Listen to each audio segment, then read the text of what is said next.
48 बच्चों ने, सरकारी स्कूलों के बच्चों ने, बहुत गरीब परिवार से जो आते हैं, बहुत एडवर्स सर्कमस्टांसेस में जो रहते हैं, 648 बच्चों ने नीट की परीक्षा क्वालिफाई की है।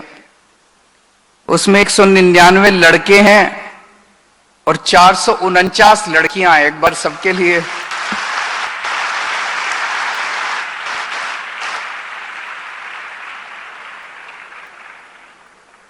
लड़कियां पूरी तरह से बाजी मार ले गई। और जेई में 493 बच्चों ने क्वालिफाई किया, यहां पे लड़के बाजी मार ले गए। 404 लड़के, 89 लड़कियां। इसमें लड़कियां ज्यादा डॉक्टर बनना चाहती हैं और लड़के ज्यादा इंजीनियर बनना चाहते हैं।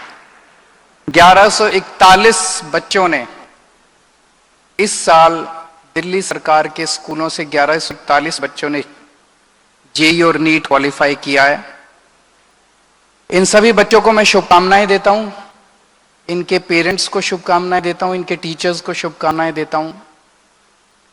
अभी हमने एक एक बच्चे की कहानी भी सुनी और एक बच्चे, मेरे ख्याल से हर्ष था उसका नाम, जिसका शायद 569 रैंक आया है। मेरा 563 रैंक आया था।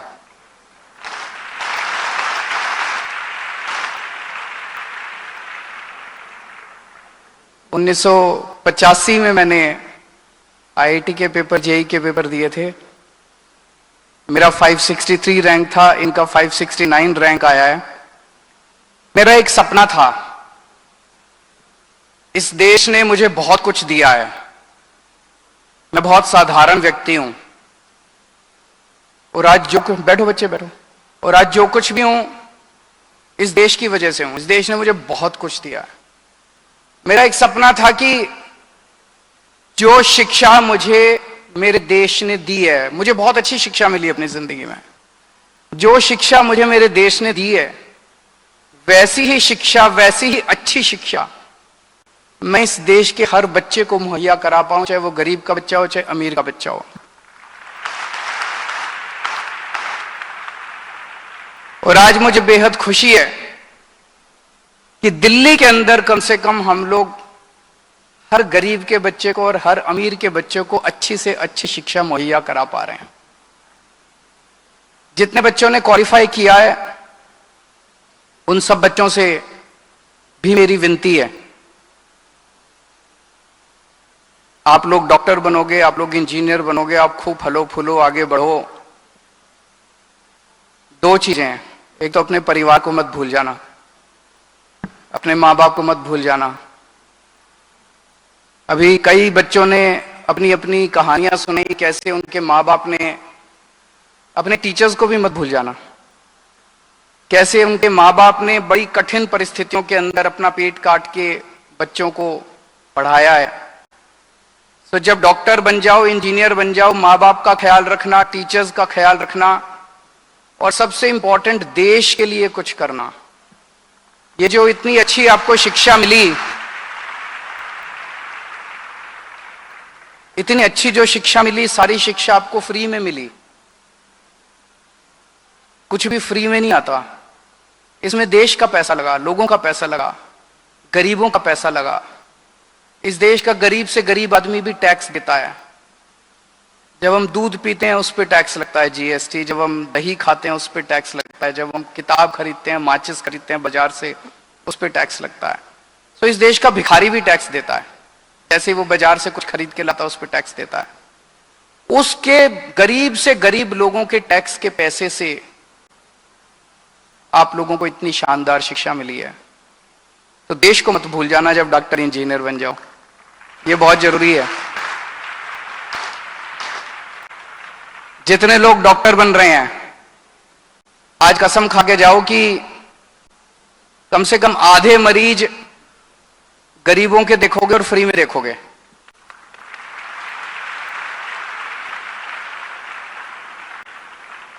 जितने इंजीनियर बन रहे हैं, आप भी अपने अपने स्तर के ऊपर देश के लिए जो बन सकेगा वो करोगे। 5-5, 10-10 लोगों को अच्छा पढ़ने में मदद करोगे। तो देश को मत भूल जाना। आप में से बहुत सारे बच्चों को विदेश जाने का मौका मिलेगा। जब मैं आईआईटी में था 1989 में मैंने पास आउट किया, मेरे नंबर अच्छे आए थे। हमारी क्लास में मैकेनिकल इंजीनियरिंग में मैं था, हमारी क्लास में बहुत सारे बच्चे मेरे से नीचे वाले नंबर वाले भी बच्चे अब्रॉड चले गए, विदेश चले गए। विदेश जाना बुरी बात नहीं है, लेकिन फिर वापस जरूर आ जाना। रहना अपने देश के अंदर है, मरना अपने देश के अंदर है। ऐसे मत करना कि पढ़ाई यहां से करो और तरक्की अमेरिका की करो। पढ़ाई अपने देश में पैदा, अपने देश में हुए, वहां से पढ़ के आना, वहां से ज्ञान बटोर के आना, दूसरे देशों से ज्ञान बटोर के आना, लेकिन फिर आके तरक्की अपने देश की करना, अपने देश के अंदर आके अपना काम करना। आज दिल्ली ने एक तरह से एक राह दिखाई है पूरे देश को। सबसे ज्यादा तो मैं टीचर्स का बहुत बहुत आभार प्रकट करना चाहता हूं, प्रिंसिपल्स का आभार प्रकट करना चाहता हूं। जितने बच्चे अभी खड़े हुए अपनी अपनी बात करने के लिए, हर बच्चे ने एक ही बात बोली, मेरे टीचर्स ने मुझे बहुत सपोर्ट किया, मेरे टीचर्स ने मुझे बहुत सपोर्ट किया। कभी सुनते थे सरकारी स्कूलों के अंदर, एक टाइम ऐसा था 2014 के पहले जब हमारी सरकार नहीं बनी थी, उसके पहले सुना करते थे सरकारी टीचर तो ऐसे हैं, काम नहीं करते, सरकारी टीचर तो वैसे हैं, आते हैं पेड़ के नीचे बैठ के स्वेटर बुनते रहते हैं, ये सब सुनते थे ना। वही सरकारी टीचर हैं, वही सरकारी टीचर है, हमने कोई बदले थोड़ी हैं। 60,000 सरकारी टीचर है दिल्ली सरकार में, वही टीचर हैं। उनको माहौल अच्छा मिल गया और उन्होंने करिश्मा करके दिखा दिया, क्रांति करके दिखा दी, जिसकी चर्चा आज एक एक बच्चा टीचर्स की तारीफ कर रहा था, एक एक बच्चा कह रहा है।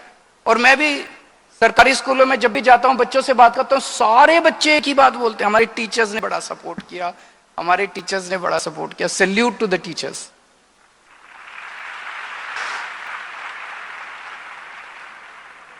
हमारे देश में एक तरह से दो पैरेलल शिक्षा प्रणाली चल रही है, एक गरीबों के लिए और एक पैसे वालों के लिए। गरीबों के लिए सरकारी स्कूल होते हैं, और पैसे वालों के लिए प्राइवेट स्कूल। जो भी आदमी बेचारा थोड़े से पैसे कमा लेता है, वो चाहता है मैं अपने बच्चों को सरकारी स्कूल से। सरकारी स्कूलों का पूरे देश में, अब दिल्ली में तो काफी सुधार हो गया, पूरे देश के अंदर सरकारी स्कूलों का बेड़ा गर्क है।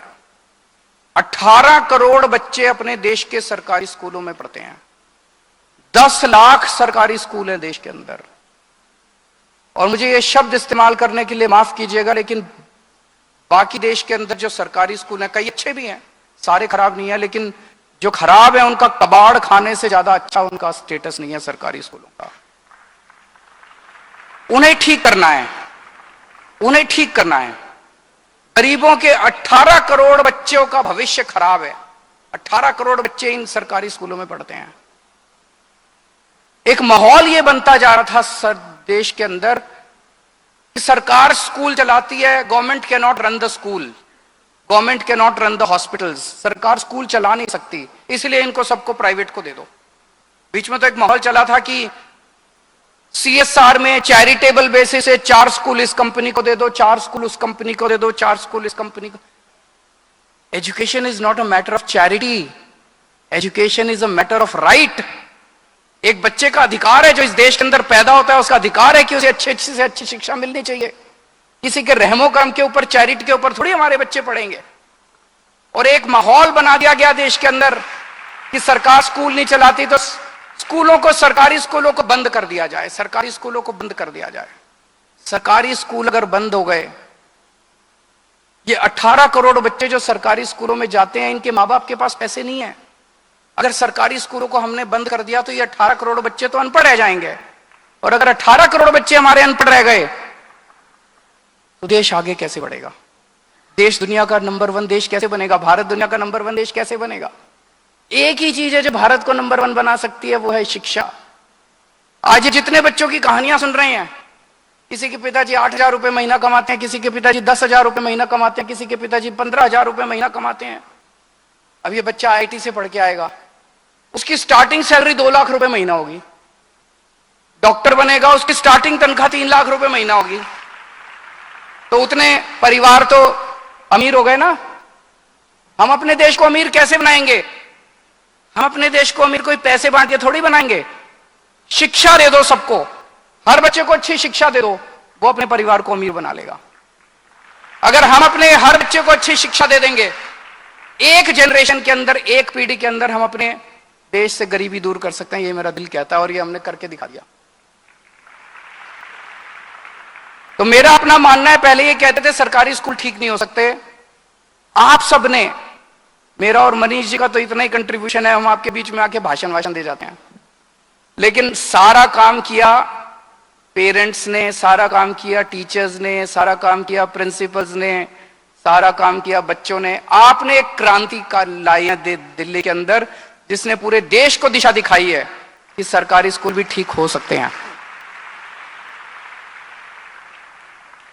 अभी भी मैं कई रोज खबरें पढ़ता रहता हूं, इस राज्य के अंदर इतने स्कूल बंद हो गए, इस राज्य के अंदर इतने, कहते हैं पैसा नहीं है सरकार के पास। मैं मानता हूं पैसा लिमिटेड है, लेकिन हमारे ऊपर है कि हम उस पैसे को कहां खर्च करें। मान लो एक गरीब आदमी है, उसकी तनख्वाह 20,000 रुपए 25,000 रुपए महीना है। एक आदमी अपनी जिसकी 20-25,000 रुपए महीना तनख्वाह है, वो एक टाइम वो सबसे ज्यादा तवज्जो किस चीज को देता है? मेरे बच्चों को अच्छी पढ़ाई, मेरे बच्चे पढ़ लिख जाएं, बड़े आदमी बने, यही देता ना। हर आदमी सबसे पहली तवज्जो अपने परिवार में शिक्षा को देता है। टीवी बाद में आ जाएगा, फ्रिज बाद में आ जाएगा, घूमने बाद में चले जाएंगे, सिनेमा बाद में चले जाएंगे, अच्छे कपड़े बाद में, पहले बच्चे को अच्छी शिक्षा मिलनी चाहिए। तो अगर एक परिवार के अंदर हम सबसे ज्यादा तवज्जो शिक्षा को देते हैं, तो देश के स्तर पे, राज्य के स्तर पे भी तो दे सकते हैं। बजट तो लिमिटेड है, दिल्ली सरकार का भी बजट हमारा लिमिटेड था जब हमने सरकार संभाली, लेकिन हमारा यह था यार कुछ भी कर लो, थोड़ी सी 2 सड़कें कम बना लेंगे, 2 पुल बाद में बना लेंगे, बच्चों को पहले अच्छी शिक्षा देंगे। हमने बच्चों को अच्छी शिक्षा के ऊपर जितने पैसे की जरूरत है उतना पैसा लगाया। तो कर तो सकते हैं। प्रायोरिटीज की बात है कि क्या शिक्षा सबसे बड़ी प्रायोरिटी है। मेरा दिल कहता है दिल्ली के अंदर हमने करके दिखा दिया, पूरे देश में हो सकता है। 18 करोड़ बच्चों को बहुत शानदार शिक्षा मिल सकती है, पॉसिबल है, संभव है। हमने करके दिखाया, पूरे देश के अंदर हो सकता है। और अगर हमने अपने 18 करोड़ बच्चों को अच्छी शिक्षा दे दी, मैं बता रहा हूं हमारा देश अमीर देश बन जाएगा और हमारा देश दुनिया का नंबर 1 देश बन जाएगा। आप सब बच्चे जो हैं, बहुत आपकी एक की कहानी बहुत प्रेरणादायी है। मैं शिक्षा विभाग से निवेदन करूंगा कि सब बच्चों की कहानियां निकाल के सोशल मीडिया पे डाली जाए, ताकि एक बच्चा 100 बच्चों को इंस्पायर कर सके, ताकि और दूसरे बच्चे भी इनकी कहानियां सुन के, इनके पेरेंट्स की कहानियां सुन के प्रेरित हों कि इन्होंने किया, हम भी कर सकते हैं। सभी बच्चों को बहुत शुभकामनाएं, बहुत आशीर्वाद। God bless you, thank you so much. एक बार जोरदार तालियां दिल्ली के मुख्यमंत्री श्री अरविंद केजरीवाल सर के लिए। सर, आपने बिल्कुल सही कहा, हम